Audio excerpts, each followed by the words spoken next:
Hello மக்களே, சமீபத்தில் ஓப்பன்ஏஐயோட CEO சாம் Altman, அதாவது சாட்ஜிபிடி யூஸ் பண்ணிட்டு இருக்கீங்க இல்லையா, அதோட ஃபவுண்டர், அவர்கிட்ட ஒரு கேள்வி கேட்டிருக்காங்க. என்னென்னா, நீங்கள் இந்த மாதிரி ஏஐ பயங்கரமாக எல்லோரும் யூஸ் பண்ண சொல்கிறீங்க, பட் வந்து அந்த ஏஐ வந்து பேக்கெண்டில் அது வந்து கம்ப்யூட்டேஷன் பண்ணுது இல்லையா, அதுக்கு தேவைப்படுற சர்வர் மெமரி, அதுக்கு தேவைப்படுற இன்ஃப்ராஸ்ட்ரக்சர்ஸ்க்கெலாம் வந்து நிறைய பவர் கன்சியூம் ஆகுது அப்படின்ற மாதிரி ஒரு கேள்வி கேட்டிருக்காங்க. இது வந்து இயற்கைக்கு வந்து ரொம்ப பிரச்சனையாக பின்னாடி முடியலாம், இதை நீங்கள் எப்படி வந்து சஸ்டைனபிளாக மாற்ற முடியும் அப்படின்னு கேட்டதுக்கு அவர் என்ன சொல்லியிருக்காருன்னா, one of the things that is always unfair in this comparison is people talk about how much energy it takes to train an AI model relative to how much it costs a human to do one inference query.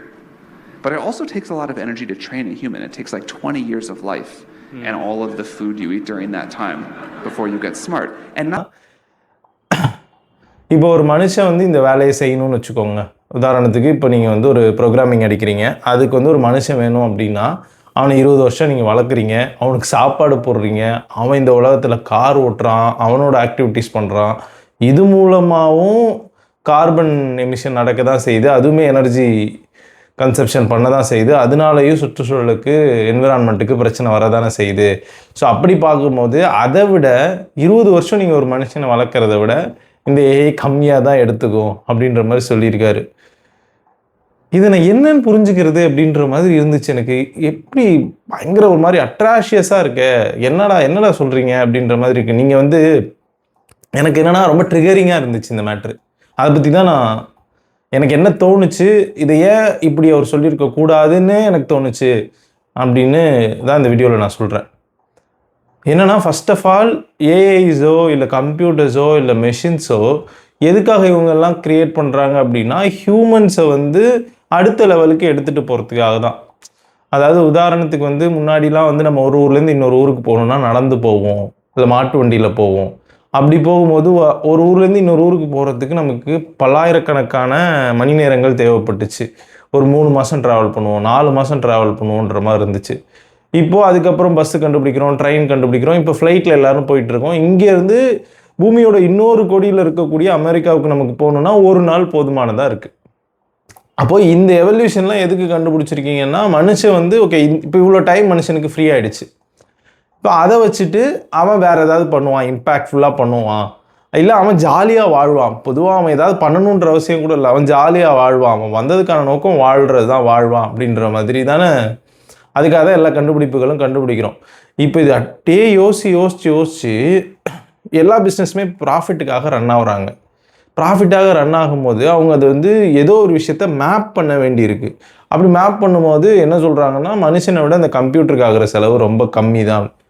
என்ன பிரச்சனைனா, மனுஷன்தான் வாழ்கிறான், computer அந்த வாழ்க்கையை எக்ஸ்ட்ராவாக ஒரு லெவலுக்கு எடுத்துகிட்டு போகிறதுக்கு யூஸ் ஆகுது. நீங்கள் என்ன அப்போ அவர் சொல்கிறது எப்படி புரிஞ்சுக்கலாம்னா, அப்போ மனுஷங்களெல்லாம் தூக்கி போட்டிருக்கேன், எந்தெந்த மனுஷங்கள்லாம் தேவையில்லாமல் இருக்காங்களோ, எந்தெந்த மனுஷங்கள்லாம் சோம்பேறிகளாக உட்காந்துருக்காங்களோ, சோம்பேறிகள் கூட எந்தெந்த மனுஷங்கள் வந்து ஒரு வேலையை கொடுத்தா செய்ய முடியலையோ அவங்களுக்கு நீங்கள் எனர்ஜியை போகிறது வேஸ்ட்டு.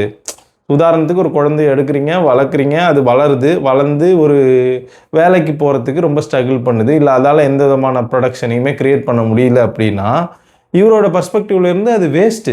அந்த ஹியூமனுக்கான எனர்ஜியை நீங்கள் ஒரு 20 வருஷமோ 30 வருஷமோ போட்டு அந்த ஹியூமனை ஒரு ஃபார்முக்கு கொண்டு வந்திருப்பீங்க இல்லையா, அதுக்கான எனர்ஜி வேஸ்ட்டு. அதுக்கு பதிலாக அந்த எனர்ஜி ஏஐயில் போட்டிங்கன்னா, உங்களுக்கு வீடு கூட்டணுன்னா அது ரொபோட்டிக்ஸ்லேயே பண்ணிவிடும், அதுக்கு நான் ஒரு ஏஐ பண்ணித்தரேன். இல்லை உங்களுக்கு ஒரு ப்ரோக்ராமிங் அடிக்கணுமா, படம் வரையணுமா, ஒரு ஃபோட்டோ ஜென்ரேட் பண்ணணுமா. இப்போ நீங்கள் வளர்க்குற மனுஷனுக்கு ஃபோட்டோ ஜென்ரேட் பண்ணோம், அவனால் ஒரு ஃபோட்டோ வரைய முடியணும்னா அவனுக்கு 20 வருஷமாக அவன் வளர்க்கணும், அதுக்கு ஃபோட்டோ வரைகிறதுக்கான ஸ்கில் அவனுக்கு சொல்லித்தரணும், அதுக்கப்புறம் அவன் டிவியேட் ஆகாமல் பார்த்துக்கணும். இதில் வந்து நீங்கள் அவ்வளோ காசையும் அவ்வளோ டைமையும் செலவு பண்ணுறீங்க. இதெல்லாம் பண்ணாதீங்க, வேஸ்ட்டு. இப்போ அவனால் வரைய முடியலன்னா என்ன பண்ணுறீங்க? உங்களோட ப்ராஜெக்ட் ஃபெயிலியரில். ஆனால் என் ப்ராஜெக்ட் அப்படி கிடையாது, நான் வந்து என்னோடய ஏஐ வந்து அப்படி 3 செகண்டில் உங்களுக்கான இமேஜை வந்து கொடுத்துருவோம். இதுக்கு எனக்கு எடுத்த டைம் வெறும் 2 வருஷம்தான். இன்றைக்கி நீங்கள் அதுக்கான எனர்ஜி கொடுக்குறது, இப்போ என்னால் 1 நிமிஷத்தில் 1 லட்சம் ஃபோட்டோவை ஜென்ரேட் பண்ணி கொடுத்துட முடியும் அப்படின்றது அவர் சொல்கிறாரு. அப்போ 1 லட்சம் ஃபோட்டோவை ஜென்ரேட் பண்ணக்கூடிய ஒரு மனுஷனை, அத்தனை மனுஷங்களை உருவாக்கணும்னா எனர்ஜி வேஸ்ட் இல்லை அப்படின்றாரு. என்னடா முட்டாத்தனமாக பேசிகிட்டு இருக்கீங்கன்ற மாதிரி இருக்குது. இது ஏன் பண்ணுறானுங்க அப்படின்னா, இப்போ வந்து இந்த ஏஐ எல்லாமே எதுவுமே ப்ராஃபிட் பண்ணக்கூடிய விஷயமா இல்லை. இது எல்லாத்தையும் ப்ராஃபிட்டபுளாக மாற்றணும்னா நிறைய பேர் யூஸ் பண்ணணும், அது ஒரு விஷயம். அதுக்கு முன்னாடி நிறைய பேர் யூஸ் பண்ணணும்னா அதுக்கு நிறைய விஷயங்களை ஸ்கில்லாக மாற்றணும். இப்போ உதாரணத்துக்கு வந்து ப்ரோக்ராமிங் தான் அதால் அடிக்க முடியும்னா சாஃப்ட்வேர் டெவலப்பர்ஸ் மட்டும்தான் யூஸ் பண்ணியிருப்பாங்க. ஆனால் இன்றைக்கி அதால் இமேஜ் ஜென்ரேட் பண்ண முடியும். நம்ம கூகுளில் போய் தேடி 1 hour கழித்து நமக்கு கிடைக்க போகிற ரிசல்ட்டை அது 1 செகண்டில் சொல்லுதுன்னும் போது தான் சாமானிய மக்கள் கையில் ஏஐ ஒரு டூலாக போய் சேருது. அப்போ இதுக்கான ஸ்கில்லை நீங்கள் டெவலப் பண்ணணும் அப்படின்னா அதுக்கு அவங்களுக்கு நிறைய காசு தேவைப்படுது. அப்போ தான் இன்வெஸ்டர்ஸ் அப்படின்னு ஒரு ஆட்கள் பிக்சருக்குள்ளே வராங்க. அந்த இன்வெஸ்டர்ஸை கன்வின்ஸ் பண்ணுறதுக்காக என்ன வேணால் சொல்லலாம் அப்படின்ற நிலைமையில தான் இந்த பதில் இருக்குது. இப்போ இதை ஒருத்தவங்க கேட்குறான்னு வச்சுக்கோங்களேன், ஒரு இன்வெஸ்டர் கேட்குறான், அவன்கிட்ட இப்போ என்கிட்ட ஒரு 100 கோடி ரூபா இருக்குது, நான் எதையாவது இன்வெஸ்ட் பண்ணலான்னு வெயிட் பண்ணுறேன் அப்படின்னா, பாரேன் அப்போ வந்து மனுஷங்களே தேவையில்லை, இந்த ஏஐ வச்சு எல்லாமே பண்ணிடலாம் அப்படின்னா எல்லா கம்பெனிஸும் எல்லா ஆர்கனைசேஷனும் இப்போ மனுஷங்களெல்லாம் அனுப்பிச்சிட்டு இந்த ஏஐ தானே வேலைக்கு வச்சுருப்பாங்க. அப்போ அந்த கம்பெனிகள் ஏஐ வேலைக்கு வைக்கும் போது எனக்கு நிறைய காசு வரும். அப்போ இப்போவே நான் அந்த கம்பெனி மேலே இன்வெஸ்ட் பண்ணி வச்சுட்டேன்னா அதுக்கு எனக்கு 10 மடங்கோ 20 மடங்கோ ஃப்யூச்சரில் ஆகும் அப்படின்னு இன்வெஸ்டருக்கு ஒரு ஆச்சரியத்தை உருவாக்கி அவங்ககிட்ட இருக்கிற 100 கோடியோ 50 கோடியோ வாங்கிறதுக்காக நீங்கள் சொல்கிற ஒரு காரணமே இல்லாத, ஒரு அர்த்தமே இல்லாத வாக்கியமாக தான் எனக்கு இது படுது. ஏன்னா நீங்கள் இதை எப்படி வேணால் சொல்லியிருக்கலாம், இந்த எனர்ஜி கன்சப்ஷனை வந்து நாங்கள் சரி பண்ணுவோம். ஏன்னா நம்ம வந்து ஒரு கம்ப்யூட்டர் ரன் ஆகணும்னா எவ்வளோ பவர் வேணுங்கிறதுக்கு ஒரு அளவு இருந்துச்சு. அதை நம்ம குறைச்சி இன்றைக்கி மொபைல் வந்து வெறும் 5000 mAh உள்ள ஒரு பேட்டரியில் ஒரு நாள் ஃபுல்லாக ஒர்க் ஆகுன்ற நிலைமைக்கு நம்ம கொண்டு வந்திருக்கோம். மொபைலோட கம்ப்யூட்டேஷனல் பவர் வந்து ஃபஸ்ட்டு ஜெனரேஷன் ஆஃப் லேப்டாப்ஸ் டெஸ்க்டாப்ஸை விட இன்றைக்கி ரொம்ப பவர்ஃபுல். முதல்ல ஒரு லேப்டாப் வந்திருக்கும்ல, அதை விட இன்றைக்கி நான் யூஸ் பண்ணுற மொபைல் ரொம்ப பவர்ஃபுல்லாக தான் இருக்குது. ஆனால் எனர்ஜி கன்சப்ஷன் ரொம்ப 1/10க்கு நம்ம கொண்டு வந்திருக்கோம். அப்போ நீங்கள் சொல்லியிருக்க வேண்டியது என்னென்னா, எப்படி இந்த எனர்ஜி கன்சம்ஷன்ஸை நாங்கள் சரி பண்ண போகிறோம். ஏன்னா நீங்கள் எனர்ஜி கன்சம்ஷனை சரி பண்ணலன்னா அது யாருக்கு பிரச்சனையாக முடியும்னா மனுஷங்க தான். நீங்களும் மனுஷன் தானே, ஏஐ டெவலப் பண்ணுற எல்லா ஆட்களும் மனுஷங்க தானே. ஸோ சேலஞ்ச் என்னென்னா, இதுக்கு ஜென்ரேட் பண்ண போகிற பவர் இல்லை, இது யூஸ் பண்ண போகிற பவரை எப்படி குறைக்க போகிறீங்க, இல்லை அந்த பவரை எப்படி வந்து ஒரு ரெனியூவபிள் எனர்ஜி சோர்ஸாக மாற்ற போகிறீங்க, அது வேஸ்ட் ஆகாமல். இல்லை அத்தனை கம்ப்யூட்டர்ஸ் அத்தனை சர்வர்ஸ் ரன் ஆகிறது மூலமாக உருவாகக்கூடிய ஒரு கார்பன் ஃபுட் பிரிண்ட், அதை வந்து எப்படி நீங்கள் சரி பண்ண போகிறீங்க, அதை எப்படி வந்து சால்வ் பண்ண போகிறீங்கன்றது தான் இதோட பிரச்சனையாக இருக்க முடியுமே தவிர, நீங்கள் வந்து மனுஷங்களை எதுக்கு உருவாக்கிட்டு இருக்கீங்க இனிமேல். இப்போ இது எங்கே கொண்டு போய் முடியும்னா, அப்போ இனிமேல் மனுஷங்களை உருவாக்காதீங்க அப்படின்னு சொல்கிறீங்க. மனுஷங்களே உருவாக்குறதை நிறுத்திடுறாங்கன்னு வச்சுப்போம், உங்கள் பர்ஸ்பெக்டிவ்லேயே வருவோம். மனுஷங்களே உருவாக்குறதை நிறுத்திட்டாங்கன்னா யார் இதை யூஸ் பண்ணுவா? இப்போ உங்களோட ஏஐ வாட்டெவர் அதை யூஸ் பண்ணி ஒரு சாஃப்ட்வேரோ இல்லை ஒரு இமேஜோ ஒரு கதையோ ஒரு படமோ பண்ணுறாங்கன்னா அதை யார் கன்சியூம் பண்ணுவா? ஒரு ஏஐ ஜென்ரேட் பண்ணி இன்னொரு ஏஐ கன்சியூம் பண்ணுவா?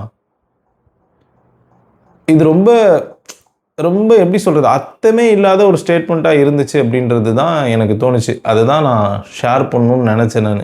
ஸோ இதை எனக்கு நிஜமாகவே இதுக்கான சொல்யூஷன் வந்து அவரை தூக்கி குப்பையில் போட்டுருங்கன்ற, அதாவது பயங்கர ஜீனியஸ், நிறைய விஷயங்கள் பண்ணியிருக்காரு, அவரை தூக்கி இல்லை, இந்த பர்டிகுலர் ஸ்டேட்மெண்ட் சொன்ன மொமெண்ட்டை தூக்கி குப்பையில் போட்டுட்டு எதை நம்ம சால்வ் பண்ணணும்னு எனக்கு தோணுதுன்னா, இந்த எனர்ஜி கன்சப்ஷன்ஸை எப்படி கம்மி பண்ண போகிறீங்க, இல்லை இந்த எனர்ஜி இதே லெவலில் தான் இருக்க போகுதுன்னா அது மூலமாக உருவாகக்கூடிய பின் விளைவுகள் பக்க விளைவுகளை சரி பண்ணுறதுக்கு என்னென்ன ஆக்டிவிட்டீஸ்லாம் பண்ண போகிறாங்க அப்படின்றது தான் வந்து நமக்கான கேள்வியாக இருந்திருக்கணும். அதை தான் நம்ம அனலைஸ் பண்ணியிருக்கணும்னு சொல்கிறேன் நான். அந்த ரிப்போர்ட்டர் கேட்ட கொஸ்டினே என்னவா இருந்திருக்குன்னா, எனர்ஜி கன்சம்ஷனை எப்படி சரி பண்ண போகிறீங்கன்றது தான். அதுக்கு வந்து எனர்ஜி கன்சம்ஷன் ஏன் சரி பண்ணணும், மனுஷங்களை விட நான் கம்மியாக தான் இருக்கேன் அப்படின்ற மாதிரி எதிர்கட்சிக்காரன் போன வருஷம் ஊழல் பண்ணால, அப்போ இந்த வருஷம் நான் ஊழல் பண்ணுறேன் அப்படின்ற மாதிரி இருக்குது.